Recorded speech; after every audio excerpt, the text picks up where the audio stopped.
Thanks for staying with us. And Bill O'Reilly in the Miller Time segment tonight. Millions of people all over the world watched the Factor's interview with Barack Obama, as I said, including Jay Leno. And Bill O'Reilly is airing his interviews with Barack Obama on his show this week. You know, I don't think these two like each other. Oh, yeah? Well, there seems to be tension. You can feel, you know, you want something, you feel the tension. Wait, take a look. See if you pick up the subtle clues here. The O'Reilly Factor.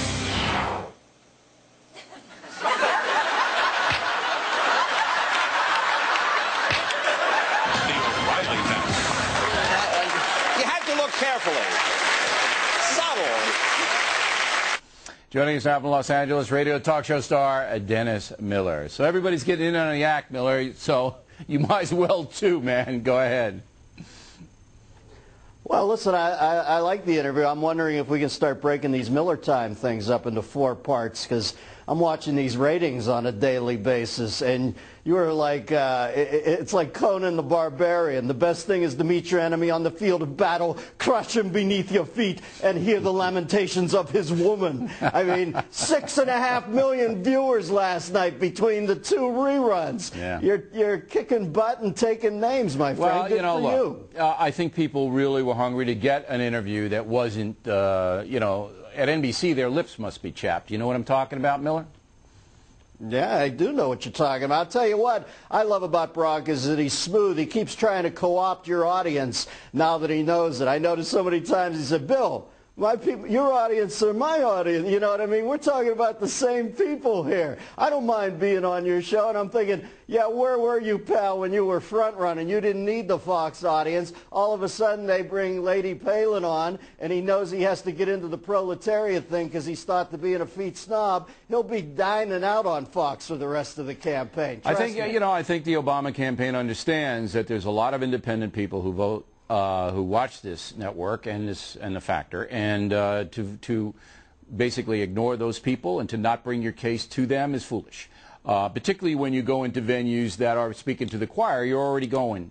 You know, if you watch NBC News, you're voting for Barack Obama. Period. Okay? Right. Nobody over there that's watching unless they're doing it, because that's what they've done. They've opened up their headquarters. It's NBC, Barack Obama headquarters. And I think it's just so corrupt, and that's why I keep harping on it.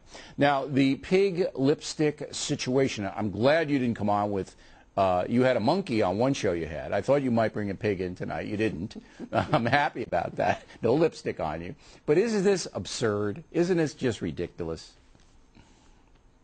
Well, I don't think he was calling her a pig, if for no other reason than I watched Stephanopoulos this weekend, and I know he said he's a Muslim and he wouldn't joke about pork like. I'm kidding, Barack. But the thing is, in the space of a week, everybody was worried about Biden being the gaffe master. Guess what? It isn't. It's Barack Obama. And I'll tell you one thing, he obviously wasn't calling her a pig, but just as obviously, she is deep, deep inside his melon, man. Now we have the Miller brilliance. The subliminal effect that Palin is having on the Democratic camp. Not only Barack Obama and Joe Biden, but the whole Democratic Party, as Morris pointed out earlier, has gotten into the fabric. And, you know, if there is something rattling around down there, up there, then it comes out. But it's not a conscious thing. It wasn't a demeaning thing. It's just, you're absolutely right. She's, you know, got inside the wire, and they don't know how to get her out of there. Yeah, and she's starting to affect his speech patterns. He has taken a pause on everything now. It's some sort of, you know, he's really mulling everything over too much. I'll tell you one thing I took away, the main thing I took away from the interview, Bill, is the Democrats picked the wrong person. I remember when you interviewed her, and even you at the beginning, I could tell, she is an imposing figure. I didn't sense that you felt he was that imposing a figure. And I'll tell you one thing about Hillary Clinton is I guarantee you she would have picked him as the VP. She wouldn't have made that gaffe. Sarah Palin doesn't exist if he picks Hillary Clinton. He's let her in, and now you can tell she is thundering around inside his head. He doesn't know whether to defecate or wind his watch at this point. Not going to have a comeback for that one, Miller. You'll forgive me. Now, on your radio program, very fine Westwood One operation. Of course, Westwood One syndicates the radio factor as well, so I have to say that.